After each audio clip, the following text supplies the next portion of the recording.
Hi everyone, my name is Dr. Paul Juckmus, and today I'm going to tie a drowned ant pattern on a size 12 caddis curved hook.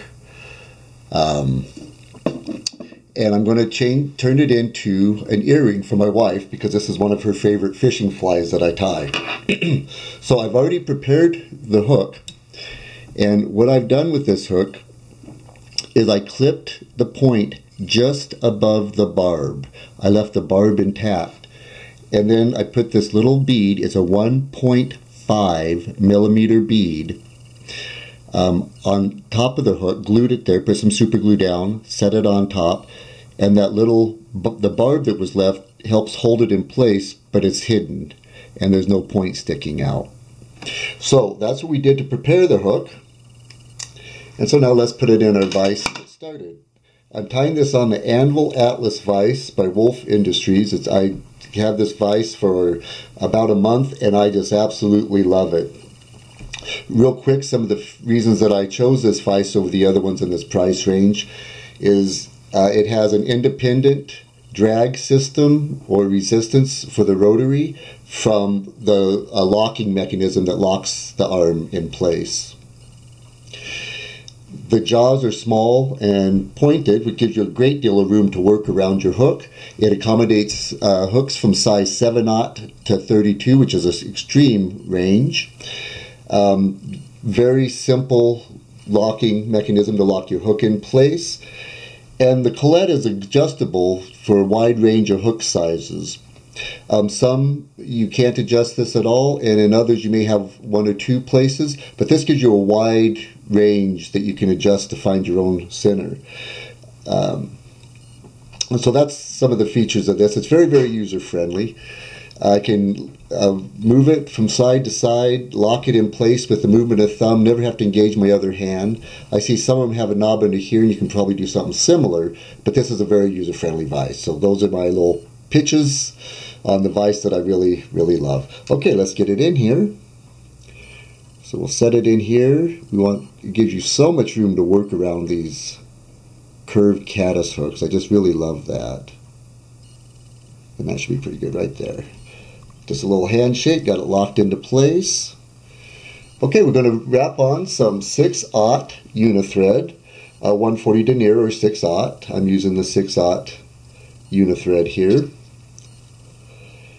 And I'm going to try to do a trick that I've been reading and learning from the commercial and expert fly tires. And these don't have to be touching turns, just wrap them on. Coming down to the end here, I'm going to put a couple extra wraps, get it nice and tight, and just snap that thread off. Works clean as a whistle, and I haven't even picked up my scissors yet. Okay, now I'm going to give the thread a little bit of a clockwise spin it towards my thumb, my tying thumb.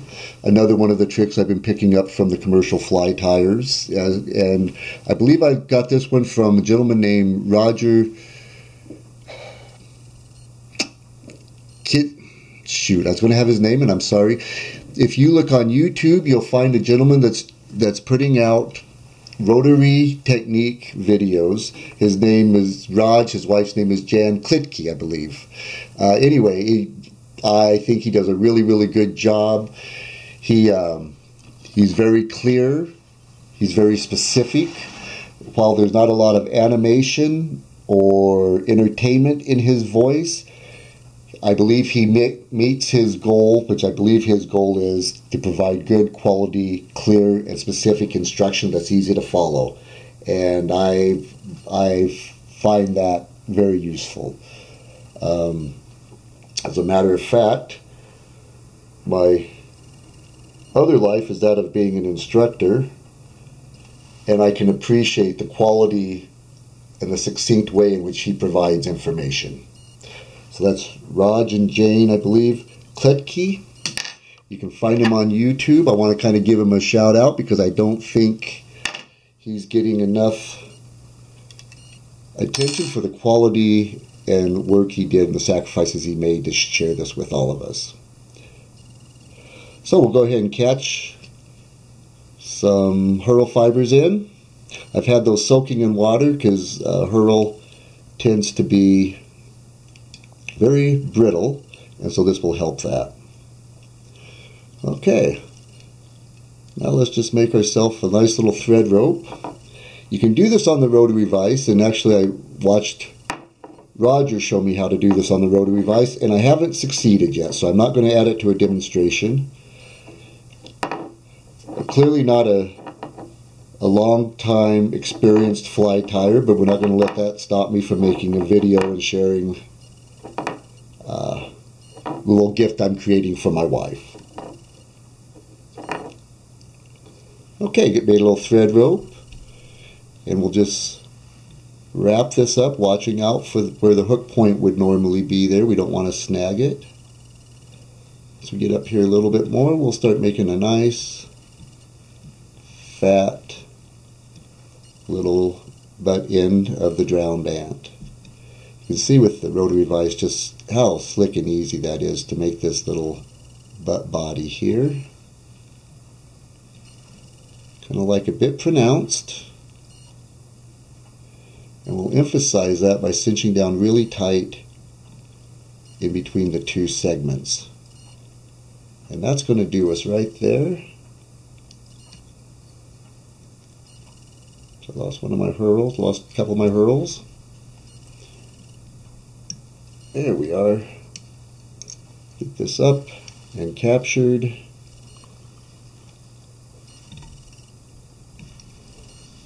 Yeah, I love the Rotary Vise. You can just change it around to whatever's going to work best for you at the time. So we get that captured, and we're going to go ahead and clip these right off.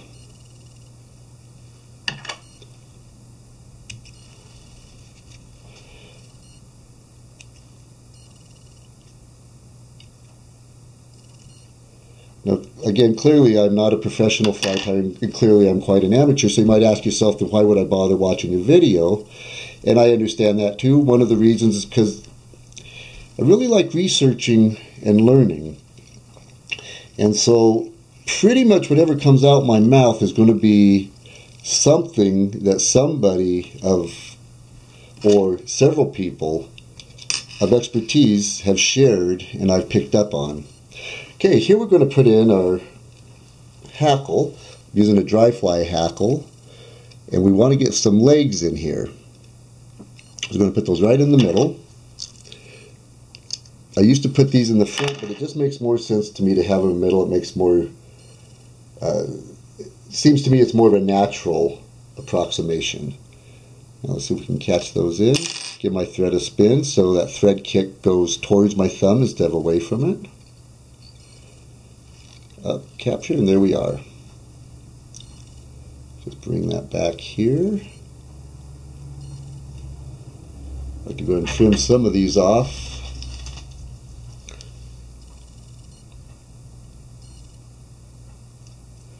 Okay.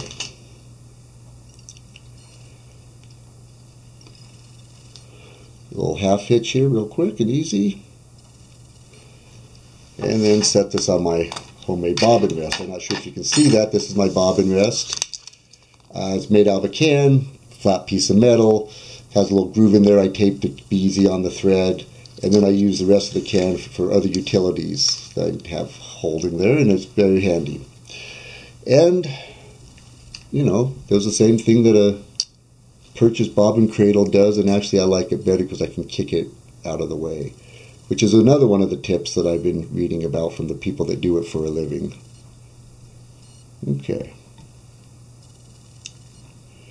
Just a couple wraps here. These are just legs. We don't want anything really too furry or bulky. I think that right there would probably be real good. You can see I can just lock that in with my thumb right there because I want to tie it on this side. Knocking the bobbin cradle right out of the way with the back of my hand. Very, very simple, very easy. One thing I'd like to purchase someday is one of those fancy bobbins that will take that slack up for me so I don't have to wrap it up.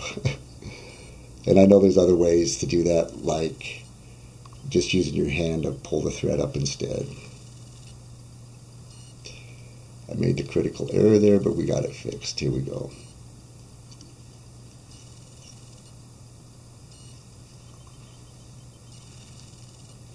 Okay. Get in here and take out that.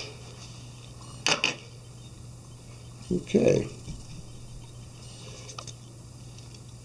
Now another little trick here. I've seen them use what they call their half-hitch tool, which I don't have, and this hole is bigger, but still, pushing it over the top, dresses everything back, and then you can just kind of grab it. And cinch her back here. Get those legs down a little bit. Like that. Any of the ones out here I don't want, we'll get rid of. And that should do very nicely. And now we're going to add the rest of our peacock herl.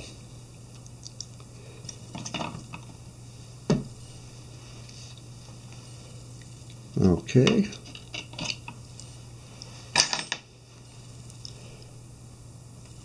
So we're going to do another 3 pieces of herl here. And like before, we want to tie it in by its tips. So we'll get this one, kind of fuzz it out a little bit. And grab a couple more mates. Now, like I said, I've got these soaking in water. So it toughens them up a little bit because the herl is so brittle. You can do that with other feather fibers as well. It doesn't have to just be herl.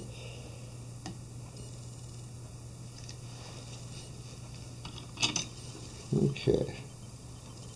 Well, what's the point to what's the butt on this one? There we are. And just sort of dress those out a little bit, get them kind of fuzzed out a little bit. We know peacock herl is just an amazing fiber. It's the green iridescence, and it captures water bubbles, air bubbles in the water when it's in its fibers. It's just a wonderful tying material. Let's just even those up. Give them a small twist. And we'll capture it in here by its tip. Give my thread a spin clockwise to get rid of that thread kick. Wrap it up. And make a little thread rope.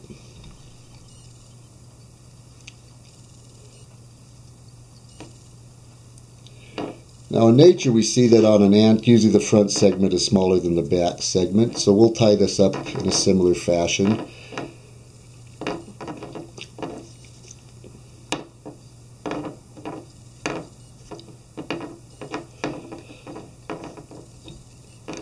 There we go, we almost got it down. That's probably just about enough right there. If we need to wrap more, we will. There's that one fiber that's bothering me, but we'll see what happens. Alright, so making our top segment here. Trying to dance around some of those fibers that want to get caught in there. That almost got it. That looks pretty good right about there, I say. Let's see where we're at. That worked.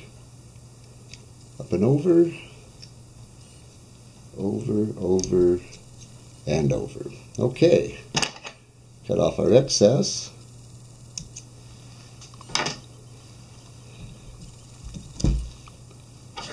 There's a fiber there that I don't think we need to have. Clean it up slightly. And there we go. Drowned ant pattern. Very, very good pattern. Very effective pattern. I often use this as my point fly, and quite often it's the one that gets the fish. Okay, just a nice little whip finish, and we'll be done here.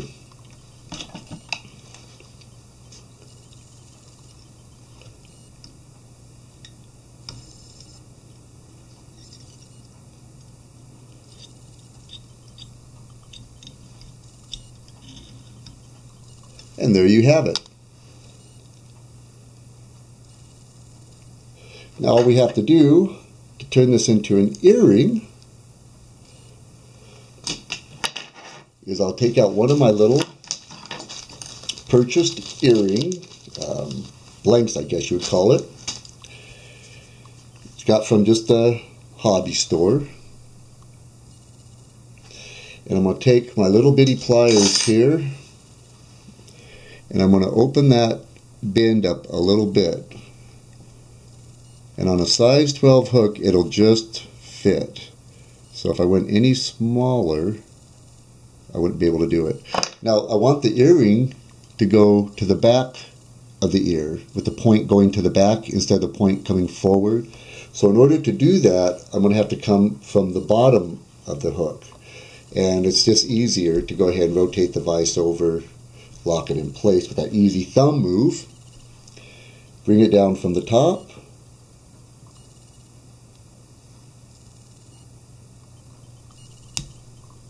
There we are. It can be a bit of a tight fit with these hooks. Now I've done it on other size 12 hooks, so it's been a real easy fit. But these, and I don't remember who the maker was. These are a little